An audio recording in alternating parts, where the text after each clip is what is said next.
बच्चों, हमने गजानन माधव मुक्ति बोध का परिचय पढ़ लिया था पिछली क्लास में और इसके कविता के बारे में भी जान लिया था। गजानन माधव मुक्ति बोध जो थे, उन्होंने अपना जीवन खूब गरीबी और संघर्ष में बिताया था। बाद में जब वो कवि बन गए थे, तब भी क्योंकि वो अंतर्मुखी स्वभाव के व्यक्ति थे, इसलिए वो ज़्यादा किसी से मिलना जुलना पसंद नहीं करते थे। ये जो कविता उनकी लिखी हुई है, ये एक रहस्यवादी कविता है, जिसमें उन्होंने कविता के तुम को स्पष्ट नहीं किया है। बार बार वो अपनी कविता में तुम, तुम्हें शब्द का प्रयोग करते हैं, लेकिन उन्होंने एक बार भी स्पष्ट नहीं किया कि यह तुम कौन है। जितने साहित्यकार हैं, आलोचक हैं, समीक्षक हैं, उन्होंने अपने अपने हिसाब से इस बारे में अनुमान लगाए हैं। कुछ एक कहते हैं कि मुक्ति बोध अपनी माता से बहुत भावनात्मक रूप से जुड़े हुए थे, तो ये उनकी दिवंगत माँ हो सकती हैं। कुछ एक का मानना है कि ये पूरी कविता ईश्वर को संबोधित करते हुए लिखी गई है, तो कुछ एक ने कहा है कि मुक्ति बोध ने ये कविता अपनी प्रेमिका या अपनी पत्नी को संबोधित करते हुए लिखी है। तो अगर ये कविता का ये प्रश्न हमारे सामने उपस्थित होता है कि कविता का तुम कौन है, तो हम इन तीनों का ही नाम लेंगे कि वो माँ भी हो सकती है, वो इनकी प्रेमिका भी हो सकती है, या ईश्वर के लिए भी इन्होंने शायद ये कविता लिखी हो सकती है, क्योंकि स्पष्ट रूप से मुक्ति बोध ने भी इस विषय में कुछ नहीं कहा है। अब कविता के शीर्षक की बात करते हैं। सहर्ष स्वीकारा है, यानी खुशी खुशी स्वीकार किया है, हर्ष के साथ स्वीकार किया है। तो हमारे जीवन में परिस्थितियाँ जब आती हैं, तो हम उन परिस्थितियों को या तो सिर्फ स्वीकार करते हैं या खुशी खुशी स्वीकार करते हैं। ज़्यादातर मानव का स्वभाव ये होता है कि जब उसके जीवन में सुख के पल आते हैं, खुशी के क्षण आते हैं, तब तो वो उन स्थितियों को खुशी खुशी स्वीकार करता है। लेकिन जैसे ही जीवन में निराशा हाथ लगती है, असफलताएं हाथ में लगती हैं, तो उस समय पर या कोई ऐसी घटना हो जाती है जो वो अपने जीवन में नहीं चाहता, ऐसी स्थितियों में ज़्यादातर हम उन स्थितियों को स्वीकार ही नहीं कर पाते, और अगर स्वीकार भी कर लेते हैं तो बस सिर्फ स्वीकार करते हैं, उसको खुशी खुशी नहीं अपनाते हैं।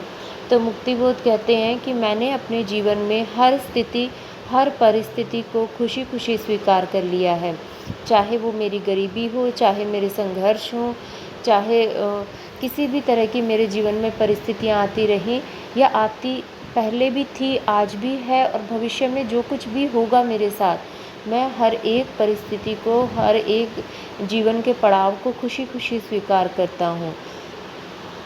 तो ये कविता हम लोग शुरू करते हैं। देखिए, ज़िंदगी में जो कुछ है, जो भी है, सहर्ष स्वीकारा है। पहली पंक्ति कि मेरे जीवन में जो कुछ भी है आज और जो कुछ भी पहले था, मैंने सब चीज़ों को खुशी खुशी स्वीकार कर लिया है, इसलिए कि जो कुछ भी मेरा है वह तुम्हें प्यारा है। ये सारी चीज़ें मुझे इसलिए अच्छी लगती हैं कि आज मेरे पास जो कुछ भी है वो तुम्हें अच्छा लगता है, तुम्हें अच्छा लगता है, इसलिए ये सब कुछ मुझे भी अच्छा लगता है। देखिए, ये एक मानव का स्वभाव होता है कि हम जिससे भी बहुत ज़्यादा प्यार करते हैं, वो हमारे माता पिता भी हो सकते हैं, हमारे भाई बहन भी हो सकते हैं, या कोई और भी हो सकता है। तो उनको जो चीज़ें प्रिय होती हैं, जो बातें उनको अच्छी लगती हैं, वो हमें भी धीरे धीरे अच्छी लगने लग जाती हैं। तो मुक्तिबोध कहते हैं कि मैं आज जिस भी रूप में हूँ, जिस भी मुकाम पर हूँ, वो तुम्हें अच्छा लगता है, और तुम्हें अच्छा लगता है इसलिए मुझे भी अच्छा लगता है। गर्वीली गरीबी यह गंभीर अनुभव सब। वो कहते हैं कि मेरी गर्वीली गरीबी, गरीबी के लिए वो गर्वीली विशेषण का प्रयोग करते हैं, मतलब अपनी गरीबी पर उन्हें गर्व है। वो अपनी गरीबी पर किसी तरह की कोई झिझक, शर्म या शंका महसूस नहीं करते हैं। यह गंभीर अनुभव सब। वो कहते हैं कि मेरे जितने भी अनुभव हैं वो बहुत ही गहन हैं, गंभीर हैं, क्योंकि मेरी गरीबी ने मुझे जीवन के वो रूप दिखाए हैं जिससे मुझे अनुभव मिले हैं। यानी ये जो मेरे लाइफ के एक्सपीरियंस है, जीवन के अनुभव हैं, मुझे इन सारी बातों पर गर्व है और मैं इन्हें खुशी खुशी स्वीकार करता हूँ।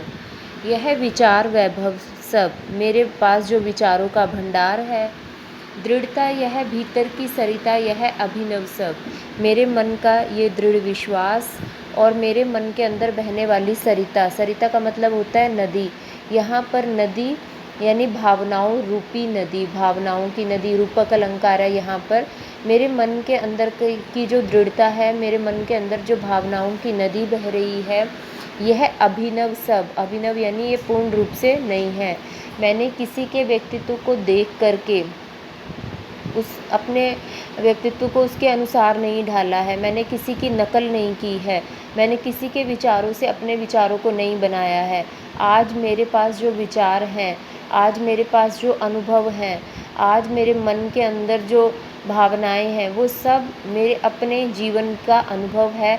मैंने इन सब सारी बातों को खुद अपने आप महसूस किया है। मेरे जो आदर्श, मेरे जो मूल्य हैं, वो मैंने खुद ही घड़े हैं, इसलिए ये सब कुछ नए हैं। मौलिक है, मौलिक है, मौलिक का मतलब मेरा अपना है, मेरा अपना है। इसलिए कि पल पल में जो कुछ भी जागृत है, अपलक है, संवेदन तुम्हारा है।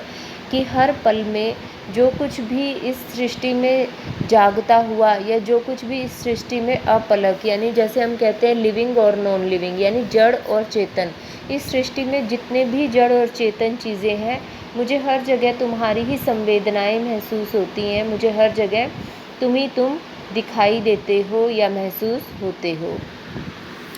जाने क्या रिश्ता है, जाने क्या नाता है, जितना भी उड़ेलता हूँ भर भर फिर आता है। अब ये जो कविता का पैराग्राफ है, ये बहुत ही इम्पोर्टेंट पैराग्राफ है। इसको आप अपनी बुक में टिक मार्क कर लीजिए।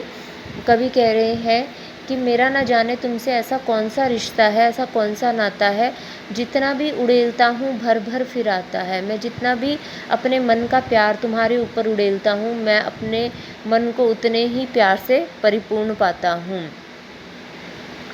भर भर में पुनरुक्ति प्रकाश अलंकार है। दिल में क्या झरना है, वो क्या कह रहे हैं कि मेरे दिल में क्या कोई झरना बह रहा है। झरना यानी जहाँ से पानी कभी भी ख़त्म नहीं होता, निरंतर लगातार बहता रहता है। यहाँ प्रश्न अलंकार है और साथ ही साथ कवि कह रहे हैं कि मुझे ऐसा लगता है मेरे मन के अंदर जैसे कोई प्रेम का झरना बह रहा है, जिसका पानी कभी भी ख़त्म नहीं होता। तुम्हारे प्रति मेरा जो प्यार है, मैं कितना भी तुम्हारे ऊपर उड़ेल दूँ, लुटा दूँ, लेकिन फिर से मेरा मन उतने ही प्रेम से भर आता है। मीठे पानी का सोता है, वो कह रहे हैं क्या ऐसा लगता है कि मेरे मन के अंदर कोई मीठे पानी का स्रोत बह रहा है, कि बिल्कुल ख़त्म ही नहीं होता तुम्हारे प्रति मेरा प्रेम। भीतर वह ऊपर तुम, मेरे मन के अंदर तो तुम्हारे लिए इतना अथाह प्रेम जो कभी ख़त्म नहीं हो पाता, और बाहर तुम्हारा व्यक्तित्व। मुस्काता चाँद जो धरती पर रात भर, मुझ पर त्यों तुम्हारा ही खिलता वह चेहरा है। जिस तरह से चाँद सारी रात धरती को मुस्कुराकर देखता रहता है, उसी तरह से मुझ पर तुम्हारा ये खिला हुआ चेहरा मुझे हर वक्त महसूस होता रहता है। मुझे हर वक्त ऐसा लगता रहता है मानो तुम मुस्कुराते हुए चेहरे से मुझे हर पल देख रही हो। तो यहाँ पर पहले एक बात कह के, चाँद की बात कह करके, फिर कवि ने अपनी बात कही है और ज्यों और त्यों शब्द का प्रयोग हुआ है, तो इन दोनों पंक्तियों में उत्प्रेक्षा अलंकार होगा। सचमुच मुझे दंड दो कि भूलूं मैं तुम्हें भूल जाने की। अब देखिए, यहाँ तक तो मुक्तिबोध जीवन की हर स्थिति और परिस्थिति को स्वीकार करते हुए दिखाई दे रहे हैं। जब हम इस पाठ का हमने परिचय पढ़ा था, इस कविता के बारे में पढ़ा था, मैंने तब भी आपको ये बताया था कि ये कविता जो है, ये एक विरोधाभासी कविता है। यानी भले ही कवि कह रहे हैं कि उन्होंने जीवन की हर स्थिति को स्वीकार कर लिया है, पर वास्तव में ऐसा है नहीं। कवि अपने जीवन की कई एक स्थितियों को स्वीकार कर नहीं पाए, और वो स्थितियाँ कौन सी हैं?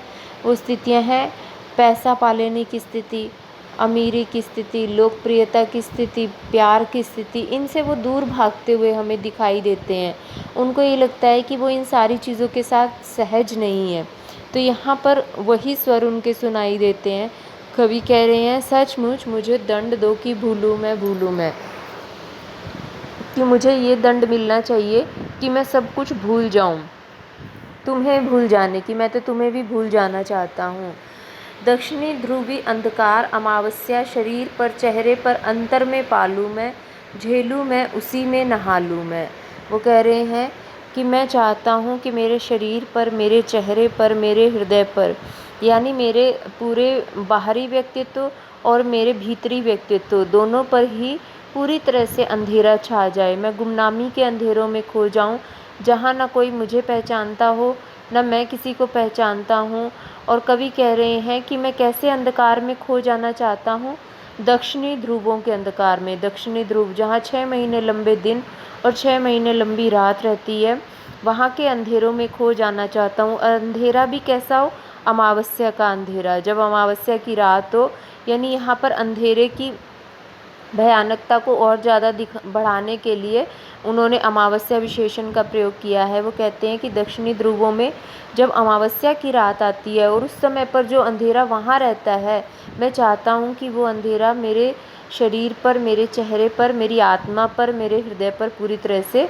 छा जाए। इसलिए कि तुमसे ही परिवेष्टित आच्छादित रहने का रमणीय यह उजेला अब सहा नहीं जाता है, नहीं सहा जाता है। कवि ये कहते हैं कि तुम मेरे चारों ओर, जो तुम्हारा व्यक्तित्व है, परिवेष्टित यानी चारों ओर, आच्छादित यानी छाया हुआ, तुम्हारा व्यक्तित्व मेरे चारों ओर, मेरे व्यक्तित्व के ऊपर इस कदर तुम्हारा व्यक्तित्व छा गया है कि उसका यह उजाला अब मुझसे सहन नहीं होता। हम उस दिन भी ये बात कर रहे थे कि हालांकि हमारे लिए प्रकाश ज़रूरी है, लेकिन जितना हमारे लिए प्रकाश ज़रूरी है उतना ही हमारे लिए अंधेरा भी ज़रूरी है, क्योंकि प्रकाश की अधिकता भी आँखों को चौंधिया देती है। तो इसी तरह से कवि यहाँ पर कह रहे हैं कि मैं तुम्हारा ये जो उजाला है, तुम्हारे व्यक्तित्व का उजाला, हालांकि ये रमणीय है, सुंदर है, लेकिन ये उजाला अब इतना ज़्यादा हो गया है, तुम्हारे इस उजाले ने मेरे व्यक्तित्व को इस तरह से ढक दिया है कि इतने उजाले में भी मुझे कुछ स्पष्ट दिखाई नहीं दे रहा। मैं चाह रहा हूँ कि मेरे आसपास अब अंधेरा हो जाए, मैं उस अंधेरे में खो जाऊँ, क्योंकि इतना उजाला मुझसे सहन नहीं हो रहा है। ममता के बादल की मंडराती कोमलता भीतर पिराती है।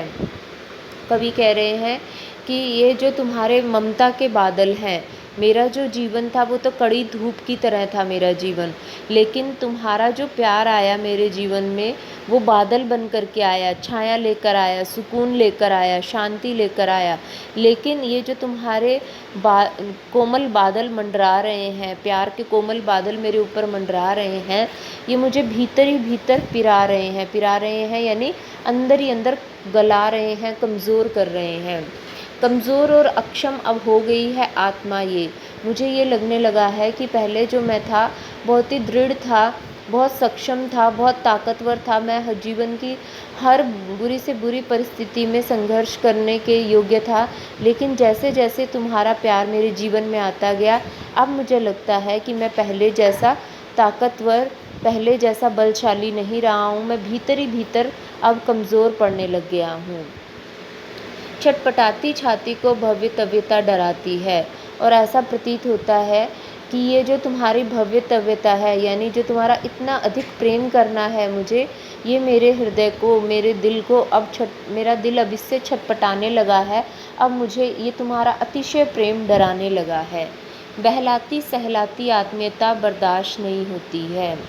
वो कह रहे हैं कि ये जो तुम्हारा इतना मुझे बहलाना है, जब मैं बहुत दुखी हो जाता हूँ, बहुत परेशान हो जाता हूँ, तो तुम मेरे उस दुख पर अपने स्नेह के मलहम लगाती हो, और जो मुझे तुम बहला देती हो, मुझे सहलाती हो, ये तुम्हारी आत्मीयता, ये तुम्हारा अपनापन अब मुझसे सहन नहीं होता है। अब मैं इसे बर्दाश्त नहीं कर पा रहा हूँ।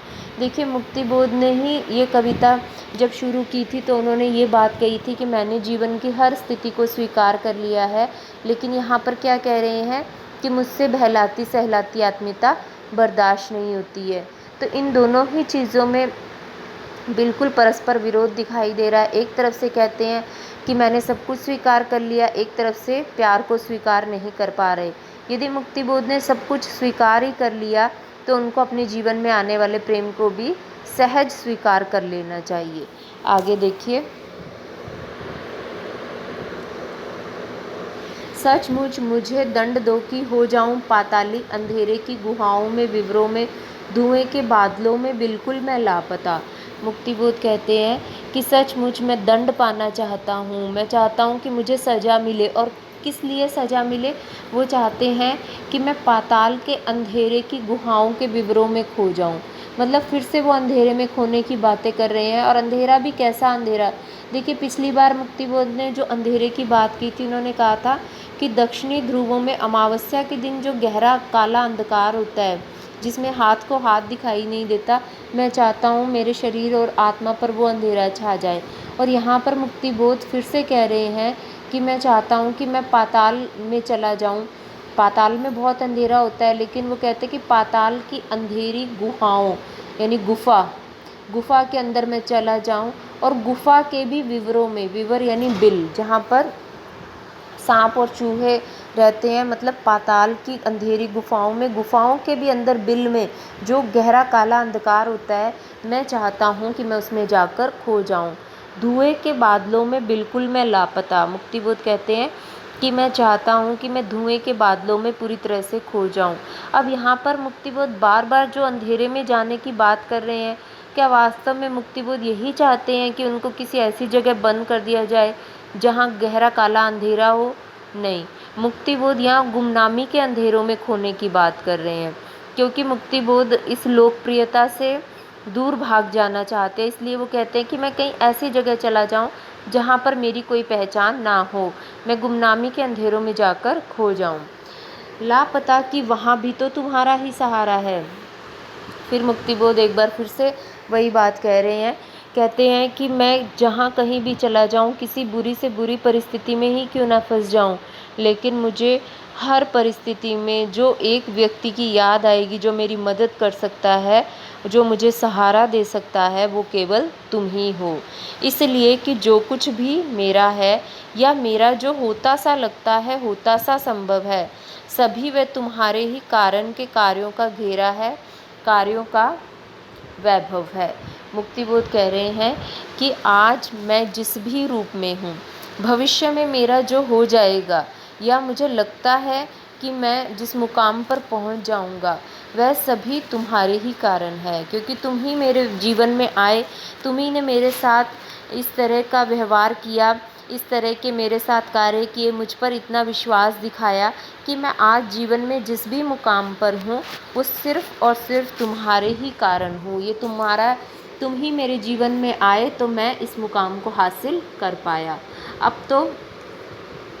तक तो ज़िंदगी में जो कुछ था, जो कुछ है, सहर्ष स्वीकारा है, इसलिए कि जो कुछ भी मेरा है वह तुम्हें प्यारा है। एक बार फिर से मुक्तिबोध वही बात कह रहे हैं कि मेरे जीवन में, मेरी ज़िंदगी में जो कुछ भी था और जो कुछ भी है, वो मैंने सब कुछ खुशी खुशी स्वीकार कर लिया है, क्योंकि मैं आज जिस भी रूप में हूँ, तुम्हें अच्छा लगता हूँ, इसलिए वो सारी चीज़ें मुझे भी अच्छी लगती हैं। तो हालांकि मुक्तिबोध बार बार ये तो कह रहे हैं कि मैंने अपने जीवन की हर स्थिति को स्वीकार कर लिया है, पर कहीं कहीं कविता में उनके विरोधाभासी स्वर भी हमको सुनाई दे जाते हैं। यानी मुक्तिबोध कह कुछ रहे हैं और उनके जीवन में कुछ और ही परिस्थितियाँ चल रही हैं। तो ये हमारी कविता अभी पूरी हो गई है। इसके क्वेश्चन आंसर हम लोग फिर बाद में अगली क्लास में करेंगे। इस वीडियो को आप 2 बार 3 बार देखिए, ताकि अच्छी तरह से ये चीज़ें आपके दिमाग में बैठ जाएं, क्योंकि मुक्तिबोध ने ये पूरी कविता रहस्यवादी भावना के साथ लिखी है, और आप इसको जितना अच्छे से देखेंगे, सुनेंगे, उतना ज़्यादा आप इस कविता को समझ पाएंगे। Thank you.